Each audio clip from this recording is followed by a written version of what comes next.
let's make another video. We got a few minutes till I get home. I want to talk a little bit about this week's Parshas Vayeshev. Parshas Vayeshev, it says that when they threw Yosef Tzaddik, when they threw Joseph into the pit, the well, the pasuk says, the verse says in the Bible, "V'boreg ein boi mayim," and the well was empty; it had no water in it. So the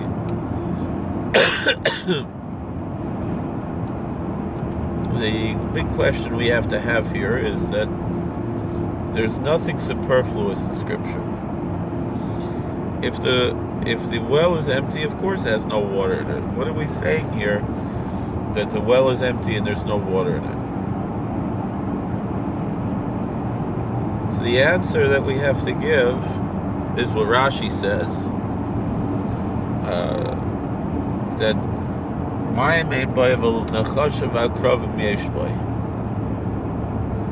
there was no water in the well, but there were snakes and scorpions in the well.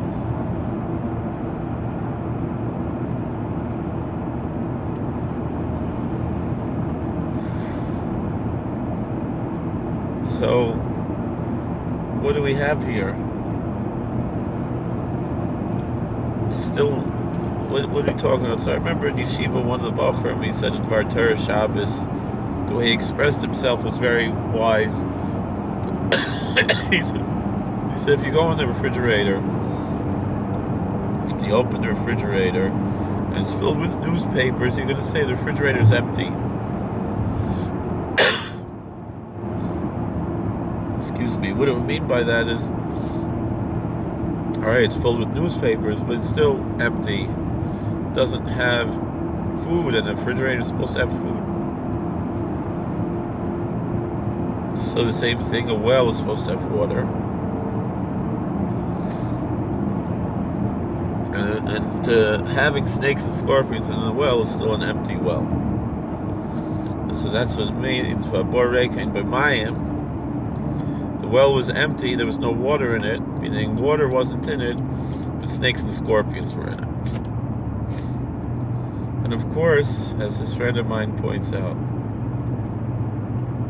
the meaning that we have here with this teaching, the ethical meaning that we have behind what we just said, is as follows. A Jewish mind is supposed to be filled with Torah. We have a term in Yiddish, a leidiger, an empty person, as a leidiger mensch, a leidiger junger man, a leidiger bucher, so sagt man. Who's meint is a leidiger? He's empty. Nobody's empty. Nature abhors a vacuum. But if you don't fill yourself with what you're supposed to have, you're going to have nechashim hakrovim. Something's going to fill that vacuum. Something's going to fill that void. And whatever it is, if it's not Torah, it's going to be other things. Snakes and scorpions, poison, things that are not tighter dick. And so that's what we have to understand, is that why we have to fill ourselves with Torah. And the thing is, people like me, who we have Torah and we have other things too, and maybe we're influenced in the wrong way by other things, and maybe, so if you have a problem with something I say, I know a lot of people have problems with things I say, and other people are happy with what I say, so you can attribute it, because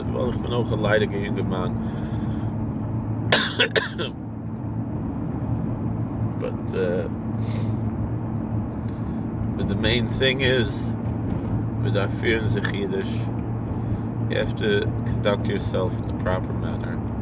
You have to keep mitzvahs. You have to, as much as we say there, that as we said in the previous year, Hashkafa, there's no psak in Hashkafa, but there is psak. We have the Yud Gimel Ikrim, whether or not there's machloikis about Yud Gimel Ikrim. L'maisa, the Yud Gimel Ikrim are essentially our psak and Hashkafa. And then there are other issues of hashkafa. They're outside Yid Gim Lekrim, and it's wise to follow the Gedolei Yisrael. But the interesting thing is, you look at, and I discussed this with some of my Rebbeim who taught me like this. But the nafkamina between most of the people that they're following the Gedolim, they have to understand again, that it's not. They're not. While they're not pontificating, they're not what it was infallible. These are fallible men, but they are great men, and it's certainly worthwhile to learn from them. Just because they're not infallible, just because they're fallible, doesn't mean that there's nothing to talk about. There's plenty what to talk about. There's plenty what to learn from them. These are great people. You have to learn from them. Tzrichen limud. Even Sichos Chulin Shaltim Chachamim Tzrichen limud. You have to learn from what these tzaddikim are saying, but they have to also understand what their different views, and some people are going to follow one view, some people follow another view. The main thing is what the Chazal say. Anything else is superfluous. It's nice to have these superfluous things, but not to make them fundamental. We have fundamentals in Judaism, and then we have other things which are very nice. We have beautiful minhagim that different communities have. They're not binding on everybody. The only minhagim they're binding on everyone are those ancient minhagim, the minhagim neviim, things like like on Hoshana Rabbah to Klapei Shyness. That's a minig neviim. That's the yesod neviim that we have to follow. Saying Hallel on Rosh Chodesh, that's a minig. It's a strong minig. By Ashkenazim, we say bracha on it, even though it's halachically it's probably wrong. But they're, even the same thing. So I'm doing something wrong. So I'm saying a bracha on Hallel on Rosh Chodesh, which I'm not supposed to do. But that should be the worst of Hera we do, So it's like saying Tachnon on Yutes Kislev should be the worst of Hera we do, right? But the same thing, saying a bracha on Hallel on Rosh Chodesh should be the biggest of Hera we do. L'maisa, Ma'azeda, the Chavos Yoyer said, is that you should make a bracha on Hallel on Rosh Chodesh only in the main minyan of a shul, meaning even if a shul makes a second minyan, like people come together and it's not, then you shouldn't say the bracha on Hallel or Chodesh, because that's not where the koyach of the minhag is. Now, that's one thing I'm not ready to follow yet, and I quite often daven without a minyan because of my situation.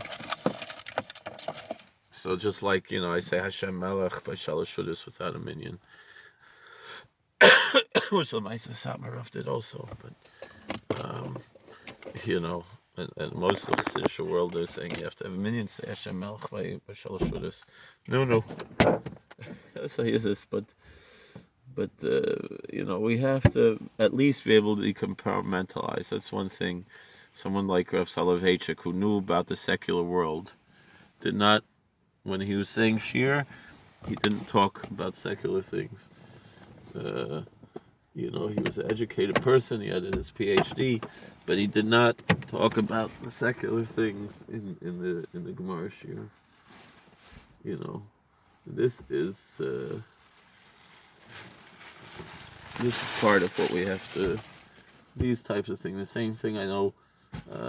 One of my friends, he said when he learned in YCQ, and Meir Kahana was his Rebbe for Tanakh. He taught Tehillim. He would not talk about politics in the shir. You have to compartmentalize. But on the other hand, Tzadik Hador Satmarov, Zechusi Yagaleinu, after the war, he started Gemara shir, and he never he opened the Gemara and he never taught the Gemara because he was teaching a different Masechta of just how to live. These were people who just survived the Holocaust. You have to know when, where. I can remember my Rebbe in high school, Moshe Weinberger. Once in a while, he'd let us watch a movie, but then talk about the Musar lesson we got out of the movie. During the Shir time, we'd watch a movie, and he had a reason to that. He understood where we're coming from. He understood, where we're coming from, where we're going. There's a chachma in that, the same type of chachma, like the Satmarav, schmoozing with Balabatim when he's supposed to be giving Gemara Shir. Because it was after the war. In Europe, he would never do such a thing. But after the war,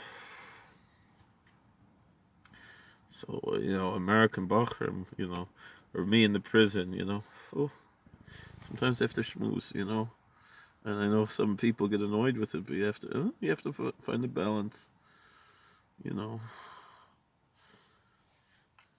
Not as big as Satmarav. I can't say a whole shir without the shir. I have to have a little bit learning in there, right? So Satmarav, when we say Sichas Chulin Shel Talmidei Chachamim Tzrichen Limud, the whole thing was Tzrichen Limud. That I'm not on that madrega where it's all Tzrichen Limud. All right. Well, ich bin doch a leidiger man. I'm filled with newspapers and snakes and scorpions, but I try a little bit to learn. So thank you for watching. God bless. Please like, share, and subscribe. Comment. We'll see you later. God bless.